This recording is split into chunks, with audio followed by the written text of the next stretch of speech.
Esta semana estudiaremos nuestra responsabilidad evangelizadora con relación a las ciudades grandes. Mira, la orden del Maestro es ir y predicar el Evangelio a toda nación, tribu, lengua y pueblo. Ahora, antes, para cumplir esa misión era necesario enviar misioneros a los diferentes países y regiones del mundo. Hoy las cosas han cambiado bastante. Claro que seguimos con el desafío de enviar misioneros a los lugares más distantes del mundo, pero ha ocurrido un fenómeno que nos ayuda a alcanzar a todas las naciones. Me refiero al fenómeno de la migración. Personas de todo el mundo, de diferentes culturas y grupos religiosos, hoy se concentran en las grandes ciudades. Pensemos, por ejemplo, en una ciudad como Nueva York. Hay italianos, muchos italianos, innumerables judíos, dominicanos, peruanos, brasileños, haitianos, jamaicanos, en fin. Lo mismo se podría decir de cualquier otra ciudad grande. Son ciudades cosmopolitas donde se concentran inmigrantes de diferentes países. Y nuestro deber es alcanzar con el Evangelio a todas las personas que viven en esos grandes centros urbanos. Ahora, ellos convertidos se transforman en el mejor instrumento para llevar el Evangelio al país, al lugar, a la familia de donde vienen.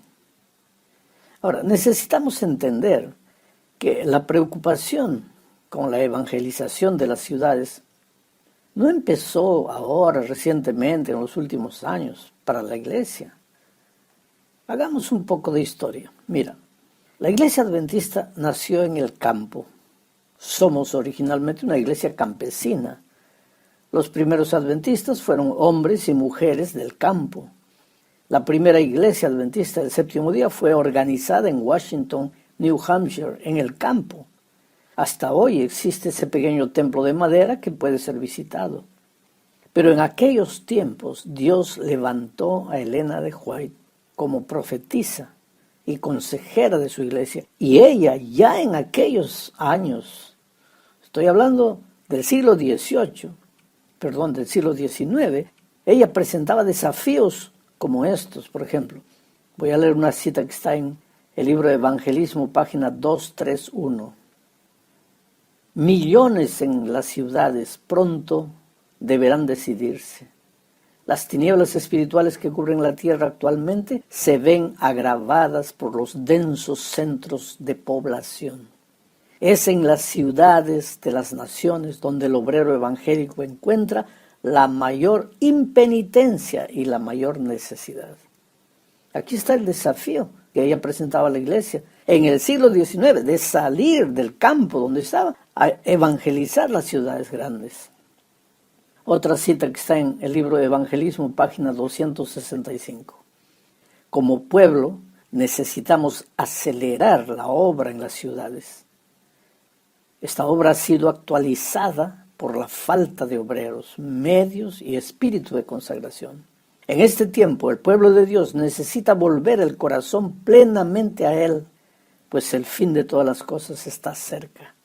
Necesitan humillar sus mentes y estar atentos a la voluntad del Señor, trabajando con fervoroso deseo en aquello que Dios ha mostrado que debe ser hecho, a fin de amonestar a las ciudades con respecto a su ruina inminente. ¿Te das cuenta? Lo que Dios ha mostrado que debe ser hecho es justamente evangelizar las grandes ciudades. Estas dos citas que acabo de leer muestran la preocupación de la iglesia con la evangelización de las grandes ciudades. Y todo eso, como dije, fue escrito antes del año 1900. El problema es cómo cumplir esta misión. Pero la respuesta es simple. Sigamos el método de Cristo. Hagamos que cada cristiano que vive en las ciudades se multiplique en progresión geométrica. 2, 4, 8, 16, 32, en fin, que cada uno busque a uno y que esos que fueron atraídos a Jesús, por su vez, busquen a otros y así sucesivamente. En el capítulo 18 del libro de los Hechos encontramos la forma en que Pablo evangelizaba las ciudades grandes en sus días, y él seguía el método de Cristo. Veamos el caso de Corinto, por ejemplo. Por sus calles desfilaban griegos, romanos, africanos, judíos, en fin, era una ciudad cosmopolita, como decir Nueva York hoy día. Las más diversas tradiciones y culturas convergían en Corinto. De la cultura siria había llegado el culto a Melkart y Astaret. De Roma, los espectáculos sangrientos. Los frigios habían implantado la veneración a Cibeles, la madre de los dioses. Además, Corinto estaba consagrada a Afrodita. Quiere decir, una ciudad multicultural. A primera vista, el panorama no era promisorio a la predicación del Evangelio. Corinto estaba ubicada entre Oriente y Occidente. Los ciudadanos corintios vivían frecuentando las numerosas termas de aquellos días, teatros, basílicas. Y los intelectuales tenían acceso a escuelas filosóficas de renombre de aquellos días. ¿Cómo evangelizar a esta ciudad de Corinto? Bueno, ¿qué hacía Pablo? Ahí está en el capítulo 18 de Hechos. Se acercaba de las personas, conquistaba su amistad, se ganaba su confianza y después les decía, sígueme. Leamos, por ejemplo, Hechos 18, 1 al 3. Dice, después de esto Pablo salió de Atenas y se fue a Corinto. Allí se encontró con un judío que se llamaba Aquila, nacido en el Ponto y que había llegado recientemente de Italia junto con Priscila, su mujer, porque Claudio había ordenado que todos los judíos salieran de Roma. Pablo fue a verlos y se quedó con ellos para que trabajaran juntos, pues tanto ellos como él fabricaban tiendas de campaña. Bueno, este es el relato que está escrito. Ahora, observa que el texto no dice que Aquila y Priscila eran cristianos. Dice que eran judíos, por lo menos Aquila era judío. Ellos habían sido expulsados de Roma. En realidad, Priscila era romana, la esposa. ¿Y qué hizo Pablo para evangelizarlos? Pues se acercó a ellos, como deseándoles ayudar, hacerles el bien, no hablándoles religión. El texto dice, Pablo fue a verlos y se quedó con ellos para que trabajaran juntos, pues tanto ellos como él fabricaban tiendas de campaña. Resultado, aquella pareja se convirtió y pasó a ser el núcleo de la iglesia cristiana en Corinto. Vamos al punto 2 de este estudio. En la aproximación de Pablo a Aquila y Priscila, observa que aquella pareja se sentía sola, triste, tal vez con miedo. Había llegado a Corinto después de haber vivido varios años en Roma. Ellos tenían que comenzar la vida de nuevo en una ciudad grande. Y si te pones a pensar, eso es lo que pasa en toda ciudad grande. Hay gente desorientada, confundida, gente que sufre, que no sabe cómo solucionar sus problemas. Y la iglesia debe estar lista a presentarles la solución a sus problemas, no solo a través del mensaje, sino de manera práctica, transformándose en un centro de ayuda a las personas carentes. Sabes que las personas necesitan ser oídas. Hay mucho dolor en el mundo. La gente va a dormir cargando heridas abiertas por las circunstancias difíciles de la vida. Esas personas necesitan de un hombro amigo, de alguien en quien puedan confiar, a quien puedan contar sus luchas. Este fenómeno es más frecuente en las ciudades grandes. Y si aprendemos a seguir los pasos que Jesús nos enseñó, será difícil evangelizar a las personas de los grandes centros urbanos. El problema es cuando nos olvidamos de los consejos divinos. Si queremos inventar nuestros propios métodos para evangelizar las ciudades grandes. Y querido, yo te digo una cosa, tú puedes inventar el método que tú quieras, pero te digo una cosa, ¿cómo puedes en las ciudades grandes, ciudades llenas de violencia, donde todo el mundo roba a todo el mundo, Un extraño toca la puerta queriendo evangelizar. Quieres que las personas te reciban, que te acepten. En una ciudad multicultural donde cada uno cree lo que piensa que debe creer, donde nadie quiere saber lo que el otro cree, vas a llevarles tu mensaje a un extraño y querer que te escuchen. No puedes. Claro que el terreno va a ser resistente, el terreno va a ser duro, pero ¿por qué? Porque no sigues los pasos de Cristo, porque si siguieras los pasos de Cristo, si te acercaras de las personas como quien quiere hacerle el bien, les mostraras simpatía, les atendieras las necesidades, te ganaras la confianza, y eso en un periodo de meses, llegaría el momento en que esa misma persona te va a hacer las preguntas y tú vas a poder mostrarles la Biblia, la verdad, el Evangelio como solución al drama que está viviendo. Bueno, vamos a la tercera parte de este estudio. Veremos aquí la importancia de sembrar y cultivar para tener una cosecha abundante. La parábola del sembrador, que está registrada en Mateo 13, nos enseña que existen diferentes tipos de corazones, así como hay diferentes tipos de terrenos. Hay gente dispuesta a recibir el Evangelio tan pronto se les hable de Jesús. Inclusive hay personas que sin saber están buscando a Jesús, que desean conocer la Biblia y no encuentran quien les enseñe. Hay también los que son duros, casi incrédulos. Y hay los que son sensibles, pero cuya atención está centralizada solo en las cosas de esta vida y no les dan importancia a las cosas eternas. Sea cual sea el caso, todos necesitan de Jesús porque todos están perdidos. Por eso en Lucas 15 encontramos 3 tipos de gente perdida. El primero, simbolizado por la dracma, una cosa, una moneda, no sabe que está perdida, pero lo está. Y es deber de la iglesia ir a buscar a todas las personas simbolizadas por la dracma, que no saben que están perdidas, viven como quieren, pero están perdidas, sufren.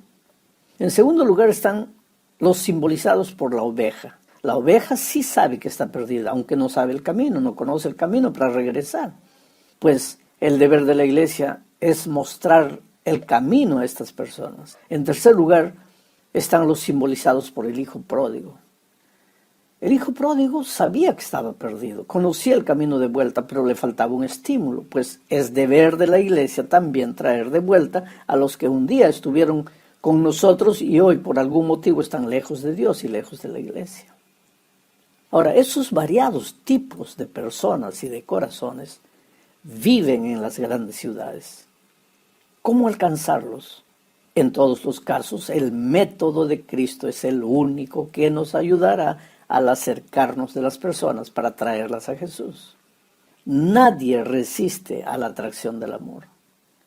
Pablo pregunta en Romanos 2:4, ¿no te das cuenta que menosprecias la benignidad, la tolerancia y la paciencia de Dios?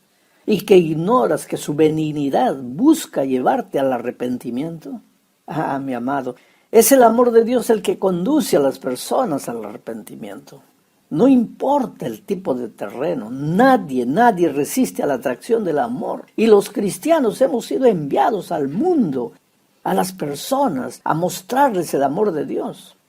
No se puede jamás tener una serie de evangelismo en una ciudad si antes no se ha realizado este trabajo de amor, dando a los 4 pasos que Jesús nos enseñó. Asimismo, después de la siembra, es necesario el periodo de cultivo en el que la iglesia debe continuar el trabajo de siembra para finalmente tener la cosecha. La siembra no consiste necesariamente en encuestas, en trabajos de investigación. Esas cosas ayudan, pero no son la verdadera siembra. La verdadera siembra es conquistar el corazón de las personas. Y el cultivo consiste en seguir dando los pasos que Jesús nos enseñó. Vamos a la cuarta parte. Aquí se enfatiza el trabajo personal. Juan capítulo 15, versículos 12 y 13 dice: Este es mi mandamiento, que se amen unos a otros, como yo los he amado. Nadie tiene mayor amor que este, que es el poner su vida por sus amigos. Enfatizo la palabra amigos. Aquí Jesús habla de la amistad. Ya vimos que las personas solo siguen a quienes les conquistaron el corazón. Y ganarse la confianza de una persona lleva tiempo. Si quieres traer personas para Jesús, necesitas entender que la obra es personal. Tú eres un instrumento al servicio de Dios. Es Dios el que toca los corazones y convence de pecado. Pero tú eres el instrumento que va a buscar a la persona y mostrarle el amor de Dios. Por lo tanto, si deseas tener éxito, primero ora.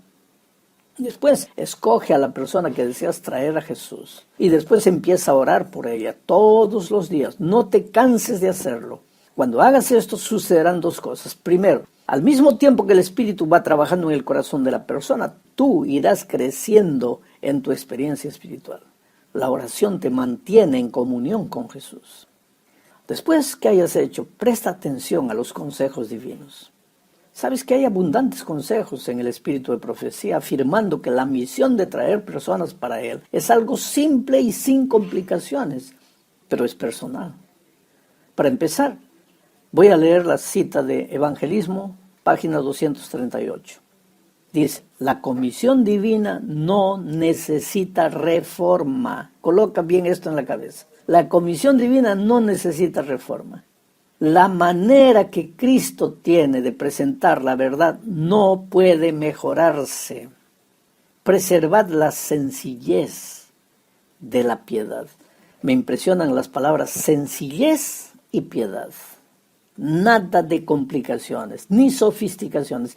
La manera como Jesús se aproximaba de las personas era simple y tenía éxito. Que si en los tiempos de Cristo existían mentes racionalistas, incrédulas y sofisticadas, claro que sí. Llámale a la incredulidad como quieras. Mentes cerradas al Evangelio existieron siempre. Eso no es patrimonio de nuestros días. Ya en sus tiempos Jesús decía lo que está registrado en Mateo 13, versículos 13 al 15. Por eso les hablo por parábolas, porque viendo no ven y oyendo no oyen, ni entienden, de manera que se cumple en ellos la profecía de Isaías que dijo, de oídos oiréis y no entenderéis, y viendo veréis y no percibiréis, porque el corazón de este pueblo se ha engrosado, y con los oídos oyen pesadamente y han cerrado sus ojos, para que no vean con los ojos y oigan con los oídos y con el corazón entiendan y se conviertan y yo los sane. Yo te pregunto, ¿no tenían esos hombres mentes y corazones endurecidos? ¿No eran racionalistas, agnósticos, ateos de aquellos tiempos? Pero el Señor tuvo éxito en su misión evangelizadora. ¿Por qué? Porque se aproximaba de las personas de un modo tal que nadie podía resistir. ¿Cómo lo hacía? Pues ya estudiamos los pasos a lo largo de este trimestre. Recuérdate y aplica lo que hemos estudiado. Llegamos al fin y deseo terminar leyendo una cita de la sierva de Dios. Está en Ministerio Médico, página 403. No hay cambio en los mensajes que Dios ha enviado en el pasado. La obra en las ciudades es la obra esencial para este tiempo. Cuando se trabaje en las ciudades como Dios desea, el resultado será la puesta en operación de un poderoso movimiento tal cual nunca se ha visto. ¿Sabes lo que la sierva del Señor está diciendo? Cuando cada miembro de la iglesia asuma su responsabilidad misionera de buscar una persona, aproximarse de ella siguiendo los pasos de Cristo, hablando de la Sagrada Escritura y trayéndola a Jesús, sucederá un movimiento en la iglesia tal cual nunca se ha visto. Este será el fuerte pregón. La misión será terminada, el Evangelio será dado a conocer no solamente por la palabra, sino por la vida de su pueblo. No solamente por la teoría del Evangelio, sino por la manera simple, piedosa, llena de amor con que los miembros de iglesia se acercan de las personas, no para convencerlas de una religión simplemente, sino para